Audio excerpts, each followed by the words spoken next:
So hey all, decided to start with a little introductory segment to these vlogs. It's not much, and it really, I suppose, I kind of already do it already, but I kind of put an official spot on my notes because last time I had a little introduction about back from the con, and it kind of occurred to me that it actually kind of gives me a good place to sort of, I guess, get started where I feel comfortable. Um, so, welcome to September. It's kind of hard to believe that the year is already 3/4 over. Um, but, there's a lot to do, a lot to unpack. But I guess to start with, I can say that, writing news, I'm working on a short story project, which is kind of, I guess, a little bit of a sort of prequel, but not exactly. I mean, it's one of those scenarios where I guess kind of pointing out the fluidity of history in a sense, because it kind of relates to one of my post-apocalyptic projects, and the idea is that my main character is telling a story to his daughter, and the basis of the idea is that he's relating what they know of as their history, but of course the people involved weren't actually privy to a lot of the significant details of what actually happened. And a lot of it is kind of like passed over and passed down, and a lot of it has been related to uh, secondary, tertiary, and other sources that just aren't really super reliable. So there are a lot of gaps missing and a lot of pieces that they have to kind of fill in. And so the idea with this story is to kind of be like a little bit of, both a little side story in itself, and also when finally I get around to revealing the actual details of what really happened, which is part of the plan for the future, that, which I've already kind of worked out a little bit to some degree, exactly what some of this stuff was and will become. And, then it'll kind of be like, you can see where the different pieces fit together, and what people thought they knew versus what is actually true. And a lot of that is kind of one of the things that really excites me about the idea about post-apocalyptic settings in general. It's like, not just what happened, but also how did it happen. How did we get to here? It's always one of the most interesting things, and also what people interpret from what they know going forward. So there's a lot of interesting things about that that usually catch my attention.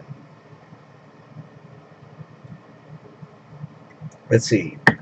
In video news, I'd say I am working on a couple more book reviews right now. I just did the audio recording for um, the latest Firefly book, which I think I'm actually going to be clear of those for a few months, because I don't think we get another one until early next year, which honestly suits me fine because I can use a break.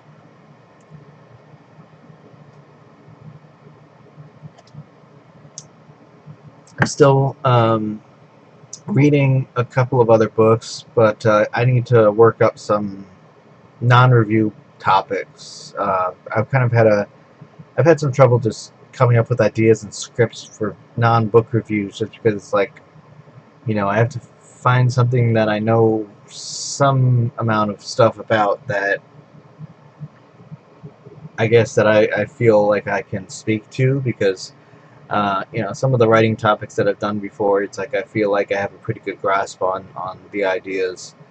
And then there are some things that like I don't feel qualified to discuss, and I don't know. I mean, I don't have to come up with that many kind of topics like that per year, I guess, but it's still a challenge. I might have to try and just brainstorm 5 to 10 ideas and just kind of keep doing what I've been doing with that, and just see if it helps generate like segues or something. Because a long time ago I had a plan for like 20 something series. I think I made like 8 of them, and then I kind of ended up making other assorted topics, and that's why some of the first ones have numbers on them, like this is the 5th installment, that sort of thing. And then I stopped doing that when I was just like, you know what, I don't want to, because it wasn't like a pre-planned series. Well, I mean, it started out as a pre-planned series, but I kind of wanted to be a little bit more freeform with it, just so that the topic could be the topic rather than being in a preset program, which I didn't feel like it was working. It was gonna. I think it was smoother going forward, just having the ability to release them in whatever order I chose was appropriate, rather than locking myself into a specific order. Um, let's see. As far as books I'm reading, I'm still working on Available Light. I've had a couple of reading periods diverted to other purposes this last week. I had to contact Equifax and still attempt to resolve that issue. They told me to call to check on my fax documents, which I did, and then they said call tomorrow or whenever, and I did that, and then they said it might take a few days, so call next week. So it's still back and forth with that. And of course, went to dinner with Shrag's dad, which threw off the routine a little bit. But other than that, I mean, I'm still working on. I read a chapter of the Star Trek book this morning, and I read a little bit more of Sirius. But those are the two books that I'm currently working on: Available Light and Sirius. And I'll probably finish Available Light sometime within the next week or two, definitely in time for the next recording session. Sirius is a short book, but it's kind of been a little bit of slog. I mean, I don't want to say it's a boring book to read, because it isn't. But and something I'll touch on in my reviews, the fact that this book is mostly devoid of dialogue, and chapter breaks don't get like separate pages. They go right from one chapter to the next on the same page, and it really just feels like an endless wall of text, which is one of those things that, at least for my sensibilities, is kind of one of those impediments that just keeps me from really wanting to read it. And I mean, it's a decentish book, but it just needed, I don't know, something. It just needed some more dialogue, I guess, or just something to break up the eternal blocks of text. And it's just, it's probably one of those things that it's just, in terms of, I don't even know what to call it, typographical behavior, big, walls of text are usually a lot of a challenge for, I think, most people to read. And this book is just pages and pages and pages of blocks of text. So, your eye doesn't really get a break, and I guess that's the problem. It's a short book, so I mean, I guess that's a saving grace for it. If this was a 1,000-page book, I would have to drop it. I hate doing that, because it's very, very rare that I will ever drop books, and that might be a topic for a future video, perhaps. It's like books I've dropped and why, and it's not too many of them. I mean, I kind of feel bad a little bit about that, just because I don't necessarily want to speak negatively of any of the authors. There are some people whose books I have read, which I don't really have too much, I guess, glowing to say about their writing myself. But I mean, I guess it's all just a matter of I guess, opinion and such. But I mean, it's just an idea. I might do it, I might not. But I mean, if I do, it's not going to be nasty or anything like that, because I don't behave that way.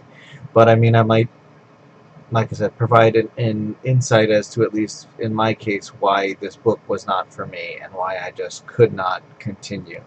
Because I can think of at least 2 books that I don't know. I mean, and it's very rare that I will drop a book. And but to avoid going too far into that concept, I'll probably save it for a potential future video, and we'll see about that. I should also say that my doctor has asked me if I wanted to schedule a mammogram. I didn't know if I should say yes, but she said I was 40, and that being the case, that I should do it. So I said okay, and so now I have an appointment for a mammogram later this month. and I kind of sort of understand what it is, but I also don't really know if I have enough Mammogram, as I said on Twitter. But I guess I'll go and I'll see what happens. I'm not really sure. But anyway, I guess the last thing to talk about in this particular video is that I have taken to listening to some podcasts. I have a bunch of them right now. The Voice of Dog and Investigates, which is Gates McFadden interviewing some of her co-stars from various Star Trek series. And I haven't really looked into either one of those yet, even though I've been on Voice of Dog before. And I'm still working on producing a couple of things that hopefully would be suitable for the podcast, but it's kind of been a little bit of a difficult period for me for a few things. But the ones that I have been checking out, and just a little bit so far, is the Delta Flyers and the Seventh Rule. Delta Flyers is a Voyager rewatch podcast from Garrett Wang and Robbie Duncan McNeil, which were Harry Kim and Tom Paris on the series, and it's fun and it's interesting. And one of the things I really like about Star Trek is that there's always something new to discover, no matter how many times you've seen the episodes, and it's very fun to hear some of these insights from people who are actually there filming it. Garrett Wang has quite a few interesting stories about his early days on Voyager when he was a young man, and it was it's really interesting. It's pretty much just him and Robbie, just the two of them kind of having conversations about the episodes as they rewatch them, and they were talking about how, like in the pilot of Voyager, that Robert Picardo was only on the call sheet for 2 days of the 31-day shoot. And apparently Garrett and Robbie were on the call sheet for 30 of the 31 days. They also talked briefly about how originally they had Genevieve Bujold as the original captain, and how she did not last very long, which resulted in them not having a break between shooting the pilot and the rest of the season, because apparently originally they were supposed to shoot the pilot, and then they were supposed to have a few weeks off and then come back to shoot the rest of the series, which of course did not end up happening that way because of events. But I mean, in the long run, especially when you see the completed scenes that have Genevieve Bujold, there's a marked difference between her performance and the performance of the rest of the cast, because it really feels like her performance was very flat and very just not sustainable. And I know that Rick Berman has also commented that he just knew that she would not be able to handle the rigors of a weekly television series. And that all turned out to be true. And I believe this is, from what I remember, that they had told her this when she had first auditioned, but she signed on anyway. And of course, 2 days later, left the series, and they had to recast Kate Mulgrew. But I mean, in the long run, it turned out to be a good thing. And as far as the Seventh Rule, it's a series, Deep Space Nine rewatch, with Ryan T. Husk and Sirach Lofton and the late Aaron Eisenberg. And I mean, it's kind of bittersweet for me. I mean, getting to experience the early episodes of the Seventh Rule, because I'd wanted to watch them or listen to them, but I just never found a method or opportunity to do so until I discovered a podcast app that I could have them track them on my tablet, and also that I could listen to them on the way to and from work. So once I found a mechanism that I could conveniently do this, I started being able to actually listen to these. And it's based on some of the comments that they make, you can tell that it was around the time, I guess, that Picard was about to be, Picard news was starting to circulate, and they talk about some of the other series a little bit in relation to their own, like comparing things to Discovery or to how things are on other series. And it's nice to hear Aaron's voice again. It's nice to hear his insights and a little bit of his light still in the universe. And I really regret that I did not get another chance to meet him, that I did not get a chance to update the autograph with my name, instead of my old name, and to get a photo with him, and all of that. Is something that unfortunately I just did not get a chance to do. Um, and But so far, it's been an interesting experience reading, listening to the podcasts, and I definitely think I will continue because both of these were pretty interesting. I thought there was an Enterprise we watched too with a couple of the Enterprise actors, but if there is, I haven't had an ability to find it yet, so I'll have to try and maybe research that whenever I have some time. But I guess that's it for now, so I will catch you all later. If you like werewolves, check out my book Blue Moon, available in paperback and ebook on Amazon. Thanks for watching. If you liked it, click the subscribe button and leave a comment below. Catch you later.